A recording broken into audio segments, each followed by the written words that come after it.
And speaking of karma, in perhaps the blackest event to ever happen on Black Friday, crazy. Derrick Chauvin was stabbed. Oh shit.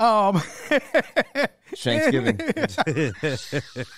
Just Shanksgiving. Shanksgiving is crazy. Niggas love Shanksgiving. Shanksgiving is crazy. They're gonna have to put the phone books on him next time he go to. I mean, I know guess. You know what I'm saying? They just caught wreck on Derrick Chauvin. I'm not mad about that. Chickens coming home to roost never made me mad. Again, in fact, it made me glad. Yeah, like, and it, you know, love that. and then of course, like that was a Malcolm X quote, but you know, that is a Malcolm X quote. You know, black people that still are on Twitter or the X, you know, kind of, you know, we do what we do. You know what I'm saying? It was just jokes galore. But again, like, why should we be upset? And there wasn't like an article written about how this now. Let's get to that, right? Okay. Because I mean, let's put it in perspective. Derrick Chauvin kneeled on George Floyd's neck for 8 minutes and 43 seconds until he died. Right? This wasn't he came around the corner and it was a shadow and I didn't know he had a wallet and I shot and I was scared in the moment. This wasn't that. This is probably why he's in jail right now, because it wasn't that. You couldn't say you were scared in the moment. You was kneeling on this man's neck for damn near 10 minutes, right?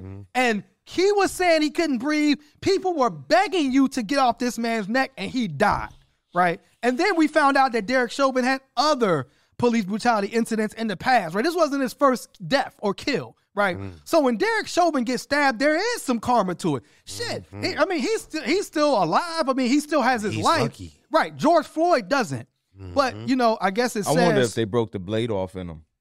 I mean, I would like to, you know, don't there be video in the, nobody has a cell phone? If they caught him in the yard, well, if they caught him that's the thing. If they caught him in the yard, that's one thing. There would be surveillance. So it says that he was being held in a specialized federal facility, but in the wake of Derrick Chauvin's stabbing, that made a lot of people's Black Friday. It definitely, you know, it made mine. Made the turkey go down a little bit easy. The New York Times put an article out. Yeah, which is some bullshit. But and the title of the article, "Stabbing of Derrick Chauvin Raises Questions About Inmate Safety."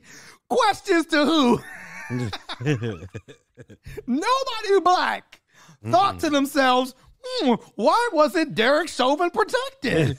How was he stabbed? What do they tell us all the time? If you can't do the time, don't do the crime. If you can't do the time, don't do. So then this is what they said. Let's listen to this. Hey, New York Times. Yo, what? Listen to this statement. The assault comes less than 5 months after Larry Nassar, the doctor convicted of sexually abusing young female gymnasts, hundreds of them, was also stabbed multiple times. These sound like some good stabbings. Yeah, I'm saying. These sound like some well thought out stabbings. Am I wrong? But when I say I love crime, I'm the problem. I don't think that's crime. And like technically it's crime. Like, hey, look, Larry Nassar should get worse than multiple stabbings for what he did. With you. I'm with that dad that tried to rush him in the courtroom. Yeah, you know what I'm saying? And they held that dad back. Like that, what he did? Look, wait, hold on. Recent deaths like Jeffrey Epstein. Come on, man. What? Is this what we worried about, Miracle? We're worried about these. But I mean, it's Go ahead. Okay. Ahead. Wait. And the abolitionist wants to talk. Are we going? You gonna get your abolitionist bag now, Miracle? I am. But the problem with the New York Times article, they're like, look at all these white men who've been harmed. Yes. There we go. Look at all these white men who've been harmed in jails and prisons. And not just white men, the worst of the worst. We just had a black man be eaten alive by bugs in the Fulton County jail. Come on, Miracle. Thank you. Come on. What are you talking about? Come we on. have people with mental health issues decompensating in our prisons and jails every day. And this white man getting stabbed, that is what makes the New York Times say something. Wait a second. It's like that scene from The Godfather. It's just like, you know, they view only the animals in jail.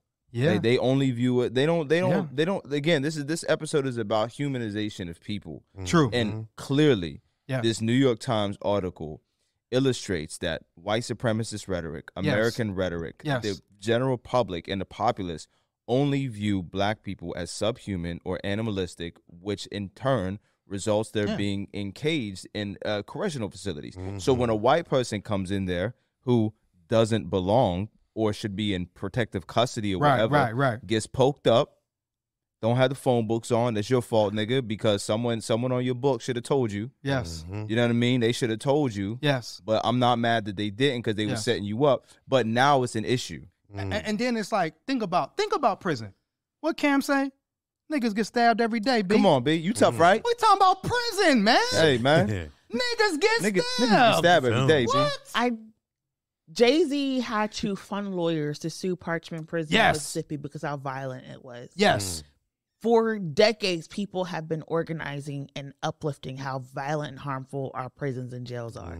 People are sentenced to do crime, not to get tortured, not to get assaulted, not to get frozen out, not to get, heated up, not to get boiling water thrown on them.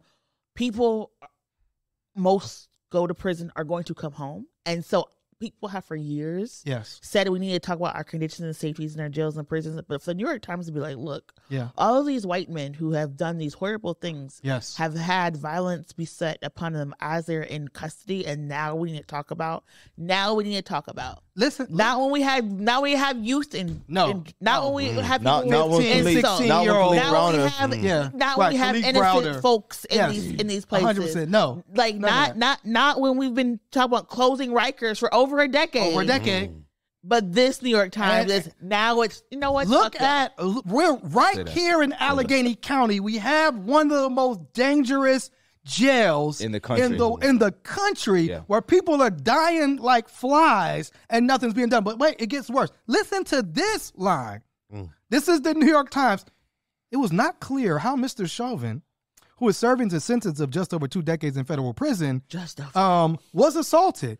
Nor was it clear why prison officials failed to protect one of its most hated and vulnerable inmates. He is one of the... Hey, check it out. If I'm a prison... Think about if you're a prison guard and you black and you see Derrick Chauvin. Man, listen. Man, jump on this motherfucker with both feet. It's like that... Both feet. Come on, it's like that scene in The Wire when they was fucking with Weebay.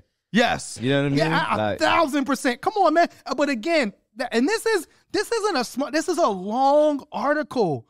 You got like 1,000 words in the New York Times. So whoever was the stabber of both these men, you know what I'm saying? Whoever organized, whoever put it together, shout out to y'all. Y'all get our black excellence. We need to put money in. We need to put money in their books, man. Hey, yo, that dude books will be.